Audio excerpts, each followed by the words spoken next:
겠습니다. 사랑의 하나님, 우리 가운데 함께 하시는 주님, 오늘도 우리의 예배를 봐주시고 하나님의 기쁨이 되게 하시며 우리로 주의 은혜 가운데 머물러 하나님의 말씀으로 승리할 수 있도록 주님 붙잡아 주시옵소서. 말씀을 전하고 듣습니다. 전하고 듣는 우리 가운데 성령을 부어 주셔서 성령의 귀한 음성 가운데 머물 수 있도록 도와주시옵소서. 하나님의 말씀이 살아있어서 복이 되게 하여 주시고 하나님의 말씀이 살아있어서 능력이 되는 삶이 되게 하옵소서. 우리 주 예수님의 이름으로 기도하옵나이다. 아멘. 자, 한번 따라해 보세요. 믿음의 삶으로 승리하자. 무엇으로 승리해요? 믿음의 삶으로 승리하자. 우리가 부르심을 받은 사람들은 믿음으로 승리하여 하나님을 기쁘게 하고 우리의 삶이 복과 능력이 되는 귀한 성도가 되시기를 주님의 이름으로 축원합니다. 어느 분이 이발소에 가서 이렇게 머리도 깎고 면도도 하고 이러려고 그러는데 면도를 딱 하려고 그랬더니만 이발사가 좀 면도를 잘 못하는 것 같더래. 자, 오 권사님 가서 면도하려고 이렇게 탁 누웠는데 이 면도사가 이거 잘 못할 것 같아. 그런 마음이 어떤 마음이 들까요? 불안하지요. 그래서 이 사람이 아무래도 이 면도를 하려고 그러는데 아무래도 좀 막 이러다 내가 죽지 않을까 그럴 생각이 들 정도로 불안하더래. 그래가지고 이거 걱정이 돼가지고 이거 혹시 상처는 생기지 않을까, 괜찮겠어요? 혹시 잘 하시지요? 이렇게 물어봤나 봐요. 그랬더니 면도사가 그러더래요. 걱정하지 마세요. 제가 상처 한번 내면 10,000원 드릴게요. 그러더래요. 그러니까 이 사람이 좀 어떻게 했겠어요? 마음이 좀 안심이 됐겠지. 그래서 마음이 안심이 돼. 이 사람이 그래도 자신 있구나. 면도하는 거 잘 하나 보다 자신 있구나. 그래서 자신 있으시군요. 알겠습니다. 이러고 딱 누웠는데 그 사람이 그러더래요. 조금 전 나간 손님은 40,000원 받아가지고 갔습니다. 그 얘기는 상처를 몇 군데 정도 낸 거야? 4군데 낸 거야. 그러니까 참 얼마나 그 사람이 그 얘기 듣고 더 불안했을까. 세상을 살아가면서 보면 우리가 정말 중요한 것이 무엇일까 생각을 한번 살아야 되지요. 면도하는 사람에게는 40,000원의 돈을 받는 것이 중요한 것이 아니라 깨끗하게 단정하게 면도가 마무리되는 것이 그에게 있는 것이겠지요. 세상을 살아가다 보면 우리가 정말 중요한 것이 무엇인가를 잃어버릴 때가 있어요. 그것을 잃어버리고 중요하지 않은 것에 매여 있는 그러한 삶을 살아갈 때가 때때로 있습니다. 바라기는 내게 있어서 가장 중요한 것이 무엇일까? 이것을 잘 기억하고 그 일을 만들어가는 그한 귀한 성도가 되시기를 주님의 이름으로 축원합니다.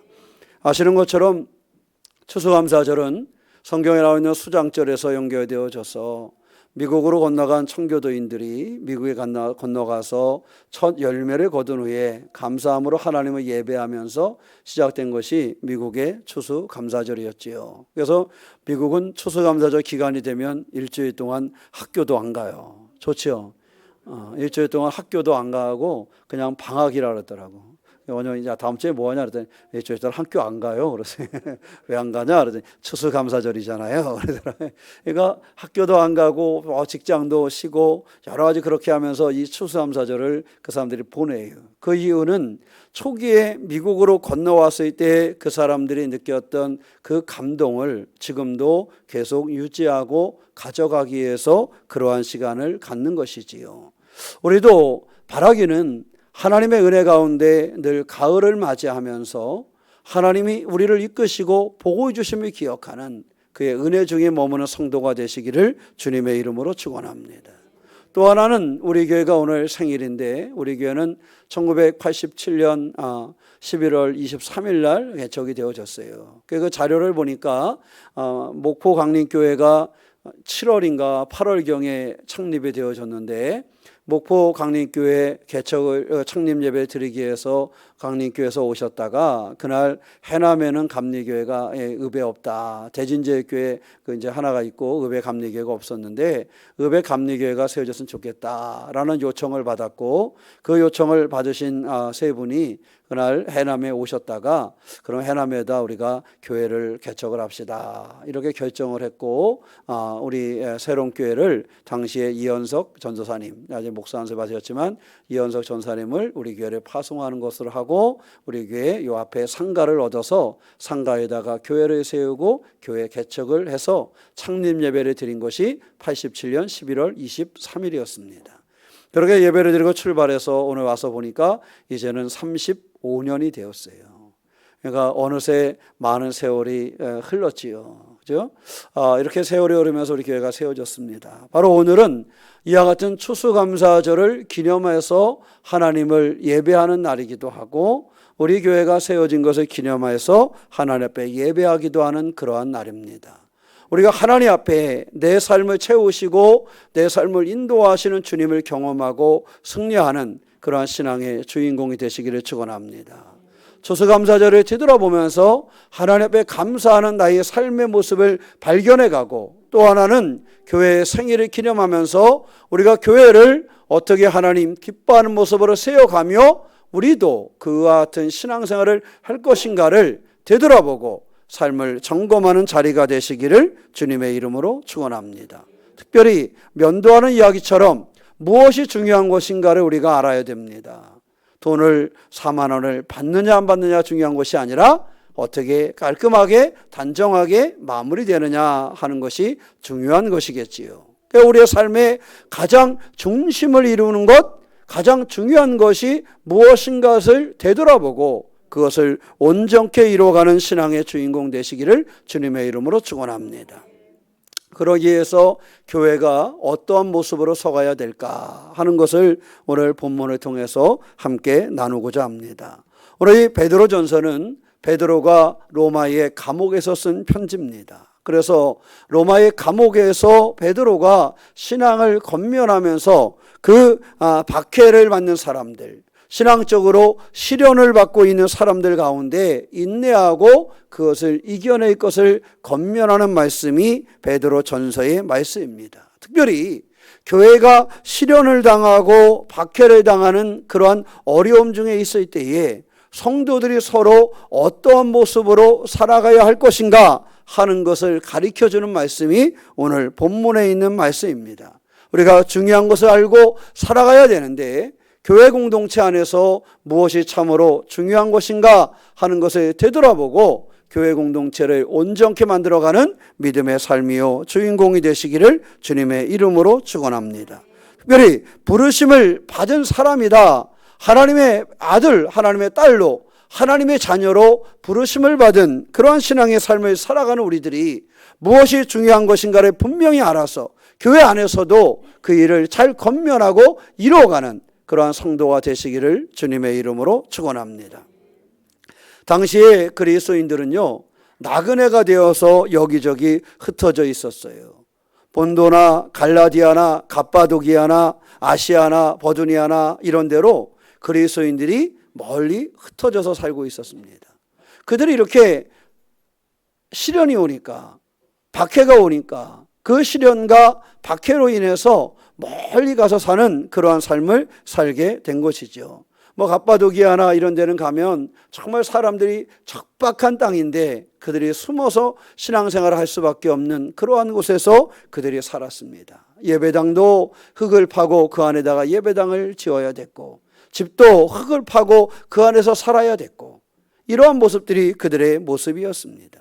생면부지의 땅에서 큰 박해와 시련을 당하는 사람들이 믿음을 지키며 살아가기가 그렇게 힘들고 어려운 시대였습니다. 어찌 보면 지금은 그러한 시련은 많지 않을 수도 있습니다. 그러한 핍박은 크지 않을 수도 있습니다. 그러나 우리의 삶에 여전히 힘들고 어려운 상황들은 많이 있습니다. 세계적으로 전쟁의 소문이 있어서 사람들이 힘들고 어려운데 세계적인 전쟁의 소문뿐만 아니라 우리나라에서도 북한에서 쓰는 미사일이나 이런 것들을 보면서 어떤 사람들은 두려움에 떨기도 합니다. 경제적으로도 사실 많이 어려워서 사람들의 삶이 힘들고 어렵지요. 지난 목요일 날 협성대학교 강의하기위해서 이렇게 다녀왔는데 오래간만에 라디오를 한 2시간을 들었어요. 근데 경제 전문가가 나서 이야기하는데 처음부터 끝까지 그 사람이 한 말이 뭐냐 하면 이러더라고요. 올해는 절대 어렵지 않았습니다. 이렇게 얘기하더라고요. 자, 올해 어려웠어요? 어렵지 않았어요? 옆 사람한테 한번 물어보세요. 어려웠나? 어때요? 어려웠어요? 안 어려웠어요? 안 어려웠어요. 예. 그 전문가가 하는 얘기가 올해는 절대 어렵지 않았습니다. 이렇게 얘기를 하더라고요. 죄송합니다. 눈에 뭐가 들어갔어.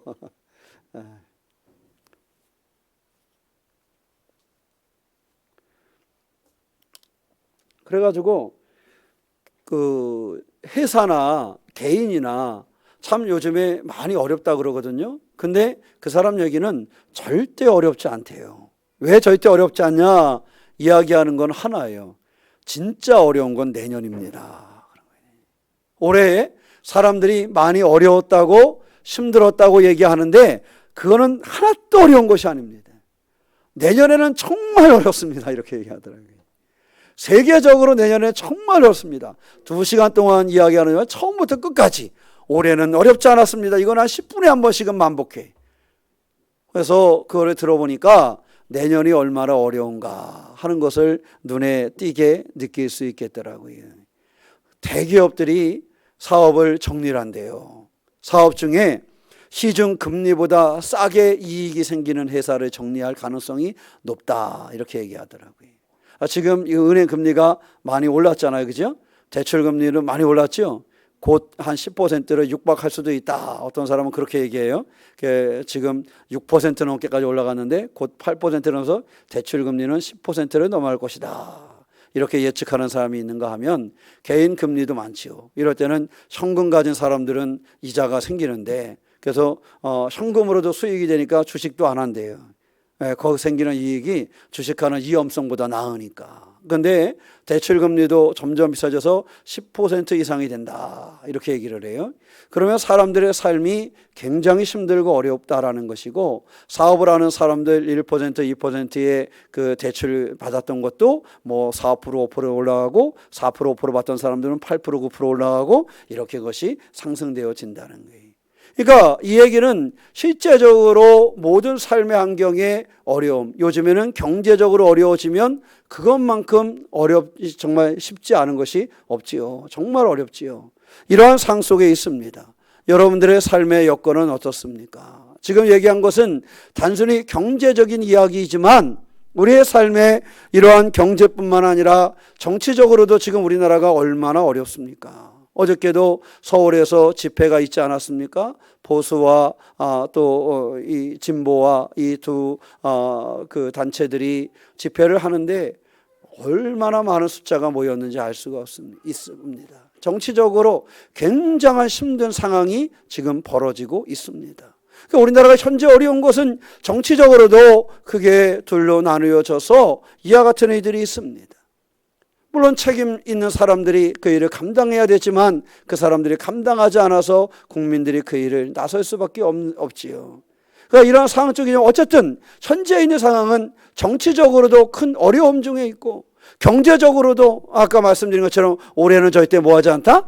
어렵지 않다. 사람들은 어려웠다고 얘기하는데 어렵지 않다라고 얘기할 정도로 내년에는 물가도 올라가고 전체적으로 어려워질 가능성이 많다 하는 것을 이야기합니다. 이러한 시대에 우리들은 어떻게 무엇을 하며 어떤 길을 열고 살아가야 될 것인가? 이런 힘들고 어려운 상황이 우리 가운데 와 있어서 우리가 그 길을 가야 하는데 우리는 어떠한 길을 가야 할까?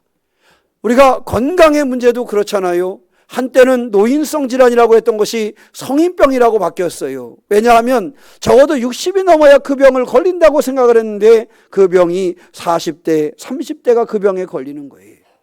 어느 날 오더니 성인병이라고 얘기를 하지 않습니다. 왜냐하면 그 질병이 10대의 아이들도 그 질병에 걸리는 거예요. 그러니까 옛날에는 노인성이라고 얘기했던 거를 40대가 걸리니까 노인성이라고 말 못하다가 40대에 성인병이라고 얘기했던 병을 10대의 아이들이 걸리니까 성인병이라고 얘기를 못하는 거예요. 그러니까 지금의 시대가 질병이나 경제적인 것이나 정치적인 것이나 많은 사람들이 힘들고 어려운 환경 속에 놓이게 되었다라는 사실을 그대로 보여주고 있습니다. 이러한 상황 속에서 믿음을 가지고 살아가는 우리들은 정말 온전한 믿음을 회복하고 하나님을 잘 섬길 수 있는 신앙의 주인공 된 길을 가시기를 축원합니다. 그냥 흔들리지 아니하고 이 모든 것을 이겨냈던 초대교회 사람들처럼 그들의 삶의 시련과 핍박과 어려움을 믿음으로 이겨냈던 사람들처럼 우리도 힘들고 어려움을 믿음으로 이겨내는 신앙의 주인공이 되시기를 축원합니다.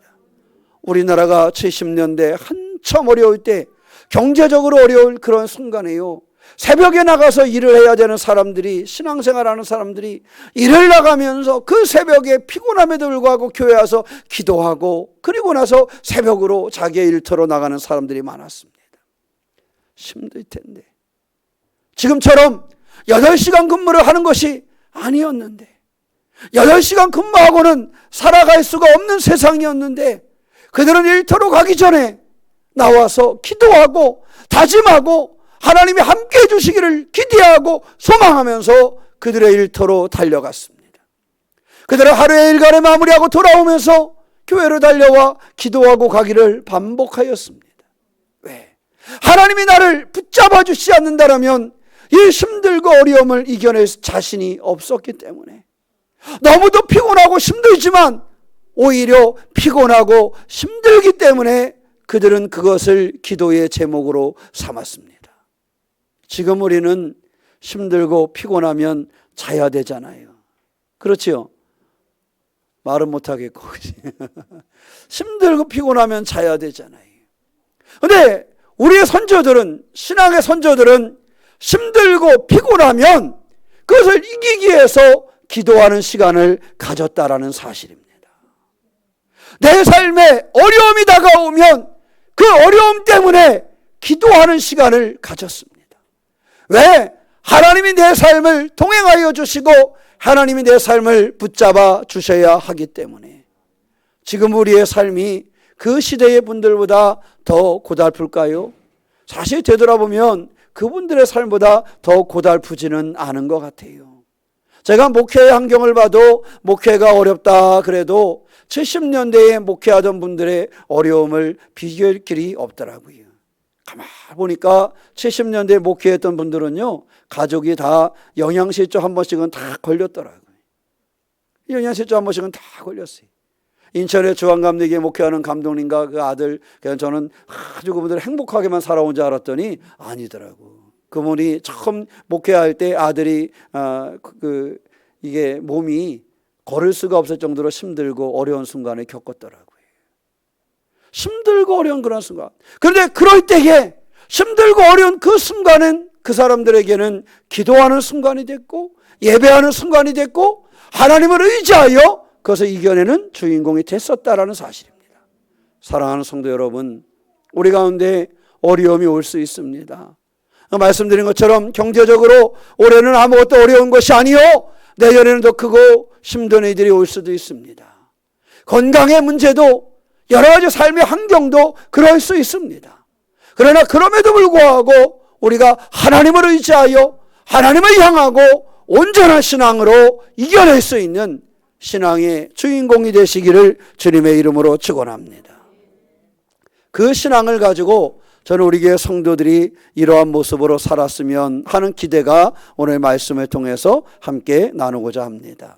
자, 8절 말씀에 마지막으로 말하노니 너희가 다 마음을 모아요 같이하여 그랬습니다. 마음을 같이 한다라는 것은 그리스도인들이 하나님의 말씀과 성령으로 하나 되는 것을 얘기합니다. 그냥 다분하게 서로 야 우리 좀 마음을 맞춰서 살자, 이게 아니에요. 그리스도인들의 마음을 맞추는 것은 어디에 있냐면 말씀에 있는 거예요. 그리스도인들의 마음을 맞추는 것은 어디에 있냐면 성령에 있는 거예요. 그냥 우리가 서로 마음을 맞추자, 이것은요 어느 순간에 깨지기 쉬워요. 그죠? 사람의 마음이 늘 같은 마음을 가질 수가 없어요. 그러면 그 마음을, 같은 마음을 갖는 중심이 무엇이냐? 하나님의 말씀이고, 같은 마음을 갖는 중심이 무엇이냐? 성령의 마음이에요. 그래서 오늘 성경에서 이야기하는 마음을 같이 해라 하는 것은 하나님의 말씀으로, 성령으로 마음을 같이 하라는 의미를 가지고 있는 거예요. 그래서 한 교회를 섬기는 성도들도요, 함께 예배하며 우리가 가질 것은 하나님의 말씀으로 하나됨을 갖는 거지 네 마음도 그러니 내 마음도 그래 그럼 우리 이렇게 하자 그게 아니에요. 하나님의 말씀이 원하는 바에 중심을 두는 것이고 내가 뜻하는 바가 아니라 하나님이 뜻하시는 바 성령의 소리에 귀를 기울여야 한다는 사실입니다. 우리가 참으로 복된 그러한 신앙생활에 해나가는 그러한 성도가 되려면 어떠한 마음? 하나님의 말씀과 성령의 마음으로 뭐 해야 된다? 같이 해야 된다. 같이 해야 된다. 우리 새롭게 교우들이요 올 창립기념일을 지나면서 하나님의 사람으로 살아갈 때 말씀으로 성령으로 같은 마음을 품는 성도가 되시기를 축원합니다. 동정하며 형제를 사랑하며 불쌍히 여기며 겸손하며 그랬어요. 동정하며 형제를 사랑하며 불쌍히 여기며 겸손한다라는 것은 무엇을 얘기합니까?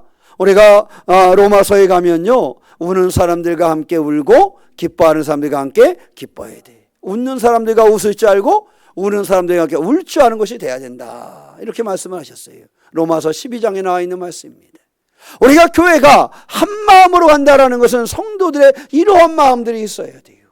시대는 자꾸 각자 살아가라고 얘기를 해요. 그죠? 시대는 각자 살아가라고 얘기해요. 시대가 가면 갈수록 세상은 각자 살아가는 거리. 신앙생활도요 그렇게 얘기합니다. 알아서 하는 거지 뭐 이렇게 얘기해요. 혼자 하는 거지 뭐. 내 신앙은 내가 아니에요. 신앙은 공동체성을 가지고 있습니다. 이스라엘 백성은 한 사람이 아니라 공동체성을 가지고 있는 거예요. 우리가 신앙생활을 제대로 하는 것은요 마음을 같이 하는 거예요. 하나님의 말씀으로 성령으로 같은 마음을 품는 것이고 그 같은 마음을 품은 사람들은 서로의 슬픔을 함께 나누고 기쁨을 함께 나눌 수 있는 교회를 만들어 가는 것입니다. 사랑하는 성도 여러분, 우리가 35년의 세월을 우리 새로운 교회가 이곳에서 지내왔는데 제가 35년은 다 안 됐지만 20년 가까이는 제가 있었던 것 같아요. 그죠? 35년 중에 제가 20년 가까이 목회를 하고 있는데 2004년도에 왔으니까 20년 가까이 목회를 하고 있는데 우리 교회가 그런 교회가 되기를 소망합니다. 하나님의 말씀으로 성령으로 하나의 마음을 품고 서로를 위해서 울 수 있고 서로에서 기뻐해 줄 수 있는 그러한 교회를 만들어 가시기를 축원합니다. 두 번째는요, 우리는 꼭 기억할 것은요, 부르심을 받은 사람들이다라는 사실입니다. 9절 말씀에 악을 악으로 욕을 욕으로 갚지 말고 도리어 무엇을? 복을 빌라. 이를 위하여 너희가 무엇을 받았다?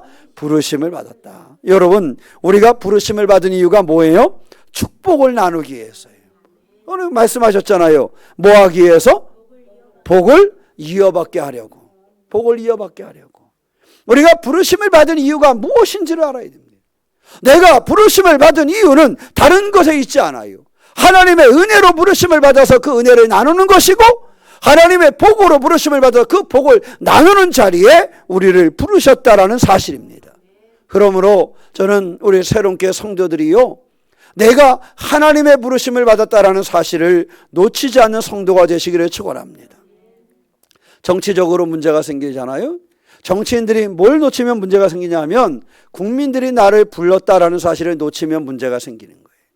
내가 대통령이 되고 내가 국회의원이 됐을 때 여러분 되기 전과 된 다음의 모습은 너무 다를 때가 많잖아. 그죠? 국회의원이 되기 전에는 전화도 하는데 국회의원이 되면 전화도 안 해. 그죠? 여러분 국회의원 되신 다음에 전화 받아봤나요? 전화 못 받아봤죠? 나도 윤재갑 씨가 대통령 되기 전에 여러 번 전화가 왔었는데 된 다음에 딱 전화 2번 받았네. 되기 전에는 전화를 자주 하는데 되면 전화가 없어. 네? 우리의 삶을 한번 들여다보세요. 삶을. 그 중요한 건 뭐냐 하면 내가 누구에게 부름을 받았는지를 기억해야 돼요. 내가 대통령이 내가 누구에게 부름을 받았는지를 생각해야지 내가 누구에게 부름을 받았는지를 잃어버리면 국민들이 원하는 일을 할 수가 없는 거예요. 군수가 내가 누구에게 부름을 받았는지를 기억해야 되는 거예요. 그러면 군수가 국민들의 마음에 합당한 일을 할 수 있지만 그것을 잃어버리면 그것을 할 수가 없습니다. 믿음을 가진 사람들은 나는 누구의 부르심을? 하나님의 부르심을 받은 하나님의 백성이라는 사실을 놓치지 않아야 합니다. 우리 교회는 주님의 몸된 교회라는 사실을 놓치지 않아야 합니다. 주님의 몸된 교회라는 사실을 놓치면, 주님이 부르신 주님의 공동체라는 사실을 놓치면 교회가 문제를 만나게 되는 것입니다. 사랑하는 성도 여러분, 우리가 이 두 가지를 기억하고 살아가기를 소망합니다. 우리는 마음을 어떻게 하자? 같이 하자. 무엇으로? 말씀으로, 성령으로. 우리 새롭게 교우들 앞으로 무엇을 할 때, 여성교회가 무엇을 할 때 말씀으로 여성교회가 하나가 돼요. 네 마음은 이러니 내 마음은 이래. 그럼 우리 같이 할 수 있게. 우리가 뭐 못하겠다. 그게 아니에요. 하나님이 원하시는 것일까? 그것을 묻는 거예요. 그죠? 하나님이 원하시는 것일까? 그러면 그 일을 하는 거야, 안 하는 거예요? 하는 거예요. 교회는요, 그렇게 묻는 거예요. 남성교회가 모임을 가져요? 야, 내 생각은 이런데 네 생각이, 야, 그럼 이거 못하겠다. 야, 이거 하나님이 원하는 걸까? 이렇게 물어야 되는 거예요. 이거 하나님이 원하시는 일일까? 그 하나님이 원하시는 일이라 판단하면 하는 거예요. 하나님 성령이 원하시는 일일까? 그러면 하는 거예요. 여러분께서 교회에서 어떤 일을 할 때요, 내 생각은 달라. 이렇게 하면 아무것도 못해요. 교회 일을 할 때는요, 그것을 묻는 거예요. 어떤 일을 의논할 때 주제가 나오면 하나님이 이것을 원하시는 일일까? 이것을 묻고 그것을 기도하는 거예요. 하나님이 원하신다라는 생각이 들고 그러하서 결론이 내려지면 하나님이 원하시는 일을 우리는 뭐 하는 거예요? 하는 거예요. 하는 거. 하나님이 원하시는 것, 성령이 원하시는 것. 그래서 교회는 마음을 같이 해야 되는데 하나님의 말씀으로, 성령으로 마음을 같이 해야 됩니다. 우리 교회가 마음을 같이 하는 교회가 되기를 소망합니다. 제 마음으로 같이 하자는 얘기가 아닙니다. 여러분 개개인의 마음으로 같이 하자는 얘기 아닙니다. 하나님의 말씀으로, 성령으로 하나님이 뜻하신 바로 마음을 같이 하는 우리 교회를 만들어 가시기를 축원합니다. 내가 누구인가를 아시기 바랍니다. 나를 부르신 분은 하나님이시오, 나에게 일을 맡기신 이도 하나님이시고 내 삶을 붙잡고 내 삶을 주관하시는 분도 하나님이심을 기억하시기 바랍니다. 여러분의 사업과 여러분의 직장으로 여러분을 인도하신 이도 하나님이시고 여러분에게 달란트를 맡기신 이도 하나님이시라는 분을 기억하시기를 축원합니다. 하나님이시기 때문에 그 하나님의 부르심에 합당한 삶을 우리가 만들어갈 수 있어야 하는 것입니다. 가장 중요한 것이 무엇일까? 이번 추수감사절을 보내고 우리 교회 창립기념일을 보내면서 우리 교회가 예수의 마음으로, 예수님의 그 말씀으로, 성령으로 마음을 같이 하는 교회, 그래서 하나님 앞에 감사하며 교회를 온전케 세워가는 교회, 내가 무엇으로 인하여 누구에게 부르심 받았는지를 분명히 기억하고 그 부르심에 합당한 신앙의 주인공 되는 역사가 우리 모두에게 있으시기를 주님의 이름으로 축원합니다. 기도하겠습니다. 사랑의 하나님, 우리를 오시고 인도하시는 주님을 의지합니다.